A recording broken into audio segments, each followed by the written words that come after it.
Great to be with you today as we do our August wrap-up of all our big releases. So I'm excited to jump in a moment with you. And I've also got Bridie with me on the chat. If you want to ask any questions along the way, she'll be monitoring there. Bridie's our Director of Customer Support, so it's going to be great at helping you with any questions you need along the way. So please, don't hesitate to ask any questions in there. She'll also share some articles along the way to supplement the topics we're looking at, so you can find out more information. And a reminder that any of the recording of today will be sent out to your email as well if you want to go back and relook at anything we've gone across today. Great. So with that, I'm going to dive in, and please ask any questions as they come up in the chat. If we have time at the end, I can answer any others that we don't get to in the chat as well.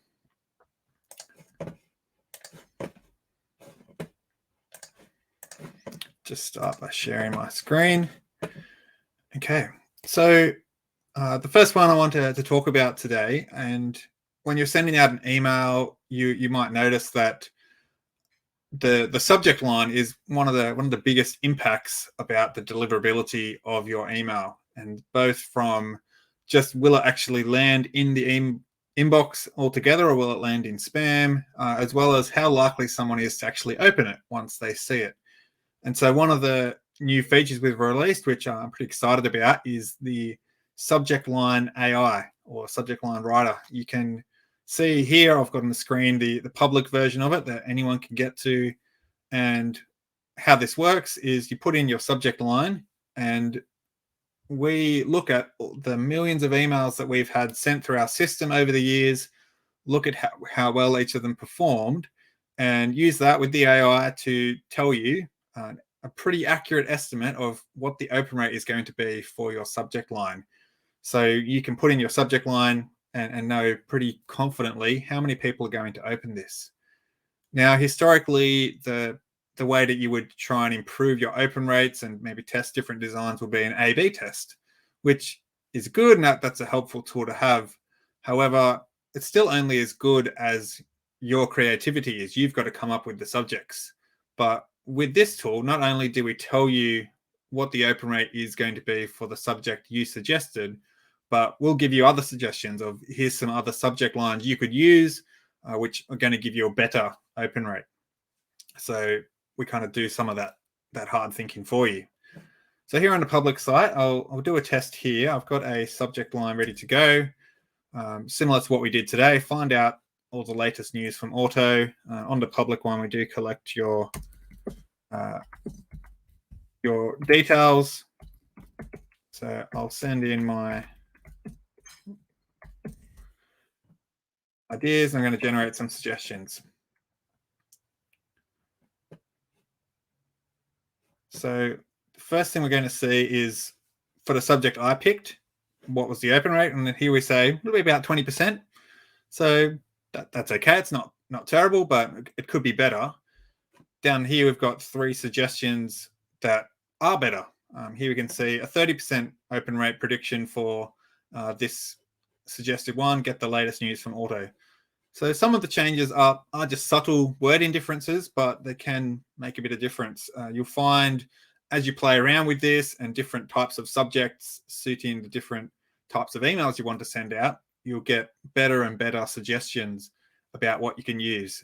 Things like using personalization in your email to include the first name of your recipient, and things like that are going to improve your open rate. So this is a great tool. As I said, this one is public. The link is available to anyone. It's also available directly in the app, and I'll show you what that looks like a little bit later on. The next one I want to get to is called SMS Sender Id. But as I do that, I'll just remind you again, any of these items, if you have questions, you have feedback, please send it straight through into the chat, and Bridie will help with any questions there. But so subject line writer is the first one. Coming across now into SMS Sender Id. So I know you've probably had this where you get a message on your phone and it comes from a number that you don't know, think about what's your instant reaction. It's probably not to open it. You should think, I'm not sure about this, especially if it's claiming to be a brand that you've interacted with in the past. You think, oh, is this really that brand, or is it someone impersonating it? SMS Sender Id lets you use your company name as the recipient, the sender ID, instead of a number, and that's going to just really help make your customers feel confident to open your message, and more particularly to click on any links in your message. It increases that brand recognition, and it's just going to be a powerful experience for your customers. So let's go through and see how it looks like, how it's set up. So first, I'm here on the setup page in your account. You need to go down to the SMS section, and under the consent option, you'll see you have an option here to set your sender ID. Now, I'll also mention here there are a few restrictions on what your sender ID can be. You can see it there, based on international rules. You also need to be aware that there's only a certain list of supported countries that sender IDs can work with. You can look at our help doc and get an idea of what those countries are that we support sender ID for.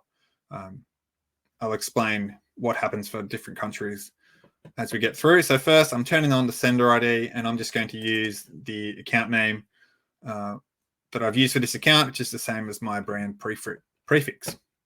So I'll turn it on, make sure you come down and save. And now let's head over to our campaigns, and we're going to create an SMS campaign and see how this goes.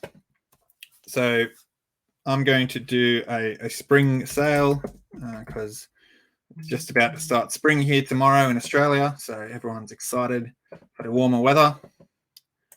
And I'll send it to my sales announcements audience. Okay, so in our SMS Message Builder here, you can see, if you've used it before, you'll notice that the first difference is the brand prefix is not the first part of your message. It's not required if you use sender ID, because you don't need to say the name twice. However, if you are sending to someone in a country that we don't support sender ID for, then they will fall back to just getting the regular from number that you're using, and the brand prefix will be inserted again. So consider that in your message sizing. So for me, I'm going to insert my content. Spring sale on now. Here's just a link to the shop, and I move along to the next page, and let's send that out. Now, it'll just take a moment to come through. So to save you waiting, I've got a previous example that I've sent through to my phone. Here's what the message looks like. So you can see the comparison there. Temios as the sender ID instead of a number. The other thing to note about using a sender ID is that you can't reply directly to a sender ID. So that's why we have the opt-out links, but people trying to reply stop or info or help, that won't work. So if you do rely on people sending responses, you could either choose to insert the phone number directly into the message so they can reply to that, or perhaps sender ID might not be the best option if that's an important thing for you that people can reply. Okay, so that's sent now. I could hear my phone vibrating to tell me it's arrived, and I can also see when I look at the activities that the from number is using the sender ID as well. So if you're sending out a larger campaign to a mix of audience and you want to have a look at what people got the sender ID, what people got the actual from number, you can tell that by the activity as well. So sender ID for SMS, a pretty powerful addition. It's not a big change, but it is going to help improve that brand recognition, the deliverability, and the likelihood that your customers will actually open and engage with your messages. So it's a great one to get set up in your account. Again, if you have any feedback on SMS Sender IDs, please send it through in the chat to Bridie. There's also our help team and our marketing articles if you want to find out more information or you have questions once you start to try this out yourself. Cool. We'll keep moving along. We've got a few things to get through. So that's SMS Sender ID. The next one we're going to go to is our attribution. So now currently when you're setting your attribution for a campaign, you just pick a particular activity, and attribution is all about saying, this is the goal of my campaigns. So how do I know if my campaign's been successful? It might be that a customer's made a purchase, or perhaps they've signed up for an account or started a plan with your company. So you had that attribution already. In my case, it might be helpful to be able to further define and that attribution to not just be a particular activity, but to be able to filter within that activity. So perhaps you might have a campaign that's sent out targeting certain parts of your store. So maybe there's a certain collection, like the spring sale might be coming up, and you're sending an email particularly about the spring items. And so you don't want to attribute to just any sale. You want to attribute that campaign to sales from the spring collection. Other sales are still good, but that campaign didn't contribute to it directly. So you want to refine that attribution to only the certain types of product purchases. Or perhaps if you have plans, maybe you're advertising and trying to encourage people to a certain type of plan. Maybe you've got a sale on for one of your mid-level plans. And so again, you want to attribute that campaign to people that not just start a plan, but start that particular plan that you've been advertising, so that you know directly, did people buy the plan that I want them to as a result of that campaign. So in my account here, I've got 2 Shopify stores set up, one for toys, one for clothes. And so as I'm sending out my campaigns, if I'm sending out a campaign for a toy sale particularly, then I want to be able to attribute that campaign not just to any purchases, because purchases from the clothes store, while that's still good for my company, it's not relevant for that campaign to attribute it. So let's come over to our campaigns, and we're going to create a new one, a new email this time. Again, it's going to be our spring sale for our toy store. And I'll just skip down to the advanced options here, and you can see I've got attribution. So if I want to say when someone has placed an order, now I can filter that further to say placed an order where the data source is the Temios toys.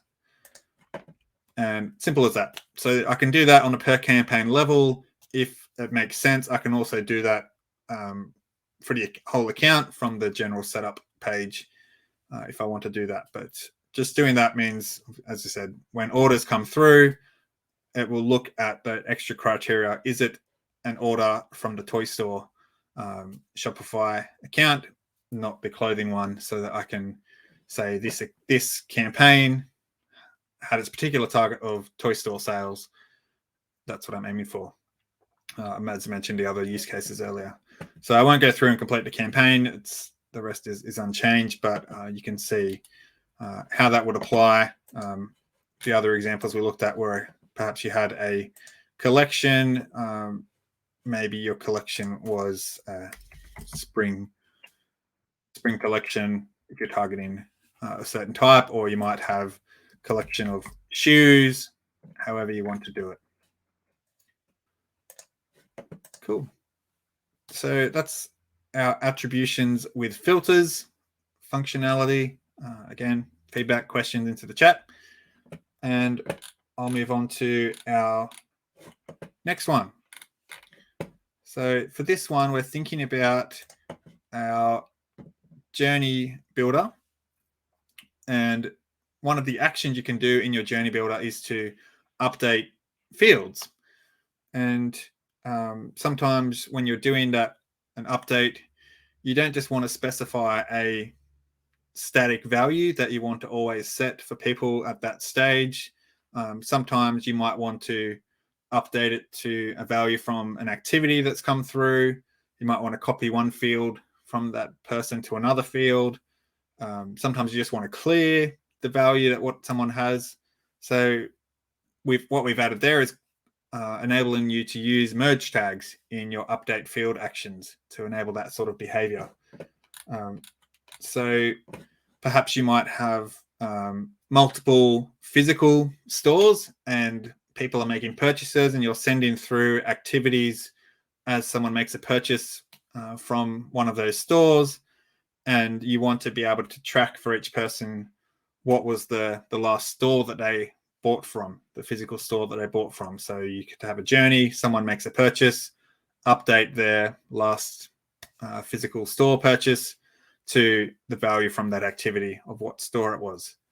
Perhaps you have a workflow where you want to go through and clear fields that you no longer need, such as maybe if someone was on a trial plan with you, they've now upgraded and you just want to clear out their trial field or something else like that. Perhaps you have a renewal activity coming through and you need to record the date of that renewal activity against someone. So in my example, again, coming back to our two Shopify stores, the toy store and the clothing store, I'm going to record which of those stores someone most recently bought from, so that I could then use that to target follow-up marketing to say they've made a purchase from the toy store, so I want to send more toy store relevant emails to them instead of the clothing one. So let's have a look at doing that. I'm going to create a new journey this time, starting from scratch. And this is going to happen when they place an order. I'm adding the action called update field. And I have the latest store purchase field that I've created. And here we can see I can either clear the value or set it. And I've got my option to use a merge tag here. So now I want to get that placed order activity and find the data source, which was the name of the store. So either Temios Toys or Temios Clothing. And I can save that. So one thing to mention here is for custom activities, you can set one of your attributes directly to a CDP field. But for system activities or integration activities like this Shopify order, you can't do that. So this is the only way forward. Whereas previously you could do this already with a custom field, custom activity. So let me save that and I'll update the name, save latest store purchase. Okay, and that field is ready to go, utilizing that merge tag to get the value of the data source from the placed order purchased. So doing that enables me to just have a bit of flexibility of which way I can, what I can do with the information that's coming in from activities particularly.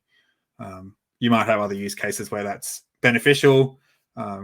If there's other use cases you're trying to do that maybe we don't let you do yet, please let us know either in the chat or reach out to our support team. We're always keen to hear your feedback as you use these features, whether it's just this is great or it's good, but we need a bit more. We'd love to hear that feedback. So please let us know. All right, I'll keep moving along. I know there's a lot to get through, and even still, there's more that we've released this month, which I won't even get to today. So that's our update field with merge tags. The next fun update, which again, I'm excited about this one, is our multi-language support. So as you get a growing base of customers, you can understand that you're likely to get parts of your audience who maybe aren't as confident in the language that you're communicating with your emails. So maybe you're sending out your emails purely in English, and your customer base actually has, a substantial amount of customers who prefer to speak in Spanish or in French or whatever other language. So with multi-language support, we can now enable you to set up a single campaign, but have it flexible so that based on someone's preferred language, they'll be able to read that email in their own language. And you won't have to, previously you might have to send out separate campaigns or set up a journey with lots of different conditions. If language is English, send this one. If it's Spanish, send this one, and so on. You can now combine that all into one campaign with our multi-language support. And it will also impact any of those kind of static pages like the preference center, the unsubscribe page, and so on. They're all updated as well. So that's a pretty cool feature. Obviously, if you can speak to someone in their native or preferred language, you're going to be more easily able to communicate with them, more likely to make a sale or to have them sign up for an account, and so on. So let's have a look at how we do that. To start with, we're going to head to our setup page again, and under General, you scroll down to the language option. So we've got a default language here for English. So anyone of your contacts who we haven't saved a preferred language for yet, or they've saved a preferred language, but it's not one of the supported languages, they're going to default to English in this case, or whatever you set for your English, for your default translation. And then we've got a list here. It is a limited list at the moment, but yeah, we do plan to grow that over time. And if there's languages that you want supported that aren't on here yet, please let us know so that we can prioritize adding those. But I'm going to select French as the translation I'm going to support. And what this means is when I'm creating my campaigns, I will be able to choose these languages that I've specified here for each campaign. So I don't have to support all these languages for every campaign. I do still choose it on a campaign by campaign level, but setting it here is where you start. So English and French are the languages I'm going to support. Again, I'll save it. Now I come over to the campaign and going to stick with my trusty spring sale campaign approach. But now I click on this translate campaign link and decide what languages I want to support. So I don't have to support all of them. If I had multiple, I can choose per campaign again, which ones I do. I'll do English and French. And now for the subject, I'm going to specify what I want to say for the English version of the subject, and then I can specify the French version. So starting with English, I'll say the spring sale is on now. Again, we can see our open rate AI coming through. Again, I'm looking at a 20% open rate here, so that's reasonable. Could be better. It's got a suggestion here which could take it up to 25. I won't use that this time, but it's good to see that in flight. Now I come to my French subject, and my French isn't great, but I've got some colleagues who have informed me that this is the correct way to say the spring sale is on now in French. So I can insert that there. And if you have, for any other languages that you support, similarly go through each one and specify what should the subject be for each translation.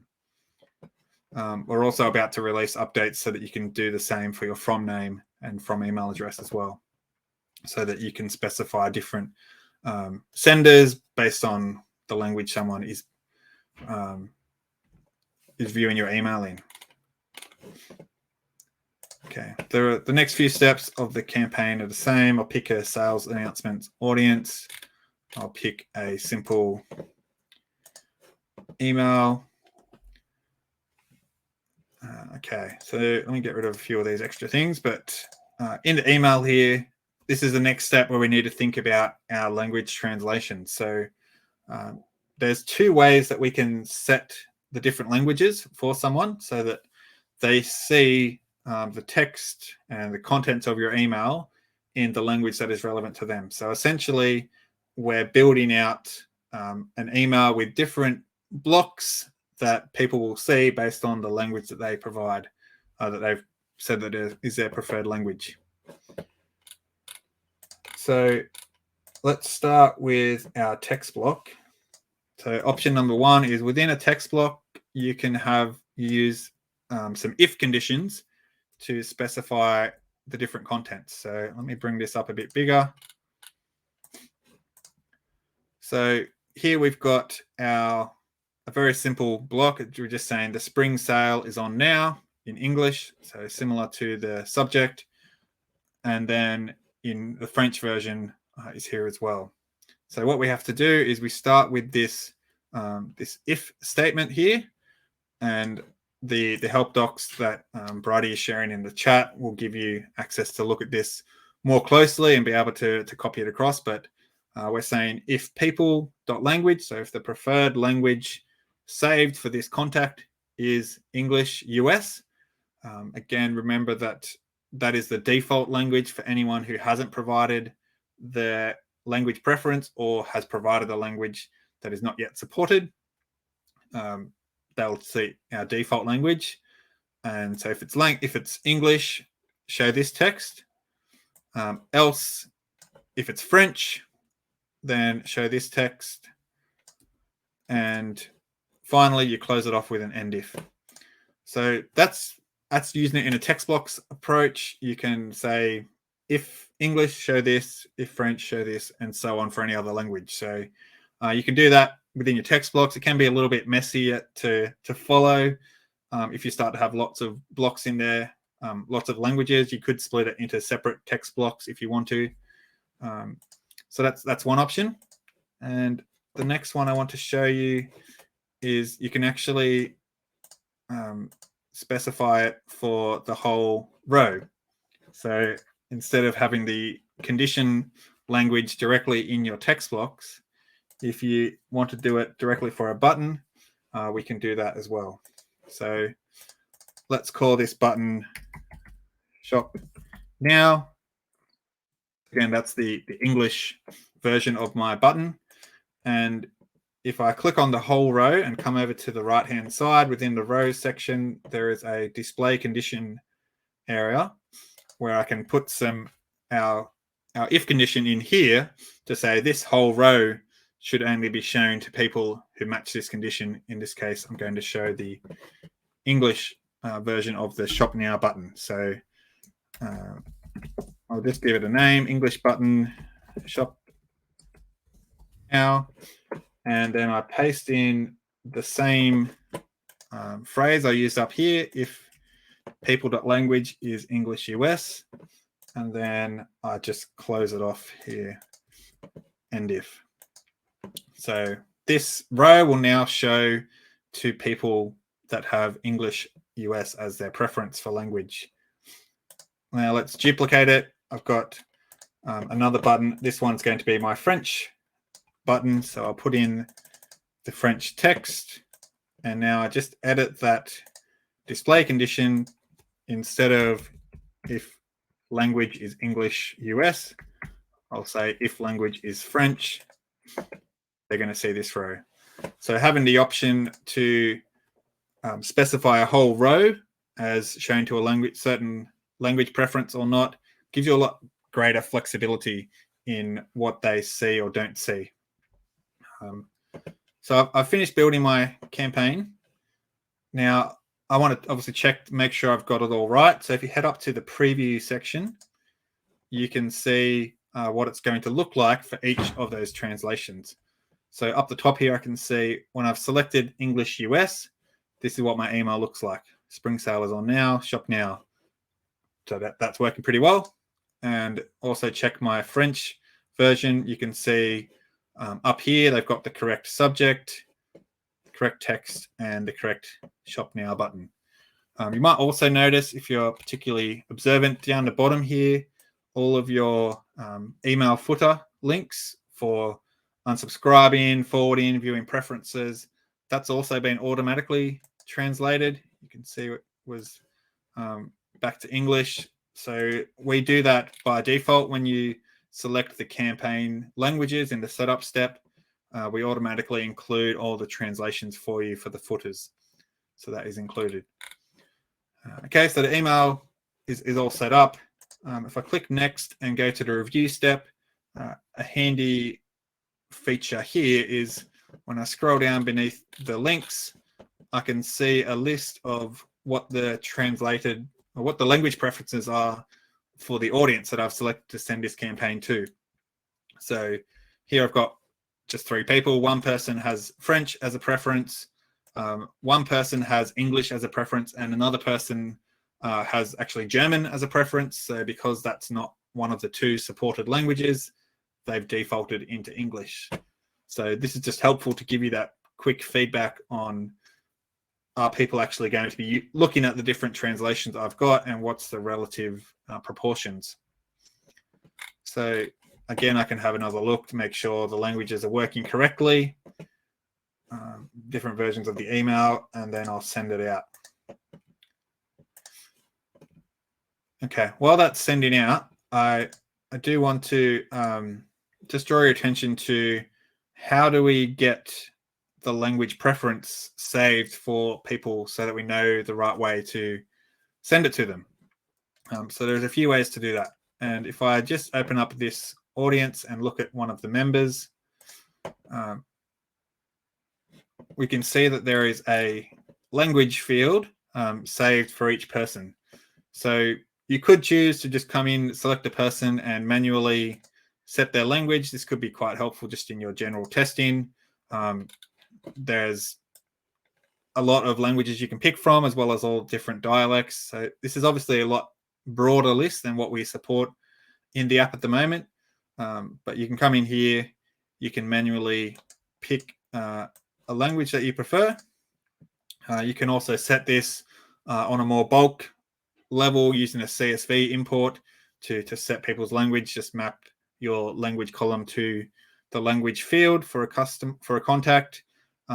Otherwise, we will dynamically find this when your customers click on the preferences link in a campaign. When that loads up, we'll automatically detect the language setting of their browser that they're opening the email with, and use that to save their preferred language. Also, some of the other pages like that will automatically detect for them. So you might want to encourage customers to start with to maybe look at some of their preference centers, put a particular link in there to draw attention to that, help people to set their preferred language. And once that is saved, then that will then start to influence future emails that they receive. Let's see if that's come through now. So sent has finished. If I come across to the activity tab, before I look at the emails themselves, you can also see in the details of the activities for sending the email, this is my French preference contact. They've got the French subject and so on for the English subject. So that can be a helpful way if you want to go back through and just verify which version of the email, which translation they received. Come and look at the activities and you can specify it, see it there. Let's just go across to our email now. They have all arrived, and we can see our first account, our first recipient has the French variation as their preference. They've got the subject, the content, and the button ready to go. And the other ones have got the English subject, content, and button. Okay, so that's our multi-language support. So just to summarize back on that one, you set up what languages you want to support at the account level, and then for each campaign you want to support translations for, you specify these are the translations I'll support. You then include the different content within your email. You build each block and subject so that the recipients see the appropriate content based on their preferred language. And then we help you to identify and save those language preferences as customers just engage naturally with your brand over time, clicking on preferences and viewing your emails, etc., as well as you being able to set it manually. And then you can send out your emails from a single email, multiple languages, to get much better engagement and personalization with your customers. So multi-language, quite a powerful feature if you can use. And again, we'd love to hear your feedback. If there's anything else you want out of multi-languages, different languages you want us to support, please let us know. We're very happy to have that feedback. We're about out of time, so as I mentioned, there's more stuff that we couldn't even fit in this webinar today. I'll just quickly draw your attention to some of them. So one of them is called Conversion Destinations, where we launched earlier in the month. That's quite a powerful feature for our marketers. So you can select an activity, whether it's a custom activity or a system activity. Perhaps it's logins to your account. And if you come down to Conversion Destinations, you can now link Google Ads to start with, and you can choose to have that activity sent to your Google Ads account when it occurs, so that you can then have much stronger personalized and directed marketing by linking your Google Ads to people completing certain actions in your account. So you can see our articles on our blog for more information about Conversion Destinations. I know the marketers in our team were particularly excited by that release. Another one that's going to be announced this week is custom tracking domains. That's again very powerful. You might have used custom domains within your settings to change the from name, the from email address that you send from. Now you also will have the ability to use that domain in the links of your email, as well as in the tracking code that you insert onto your website, which just further enhances that personalization, because it's all going to be on brand to your account, which is good for deliverability. It's good for customers trusting and interacting with your brand. And there's more that we won't touch on today. It'll be in the email that comes out later today or this week, summarizing all the releases for August, as well as what we've covered today. But that's a wrap for our webinar. If you do have a couple of minutes for questions, if you do have any other questions that haven't been answered yet in the chat, if you have anything else you want us to cover, happy to spend a moment or two now. Otherwise, again, we thank you for joining us, and please reach out to support. Look at our marketing blogs, look out for the email today for the monthly roundup, and thank you for using Ortto.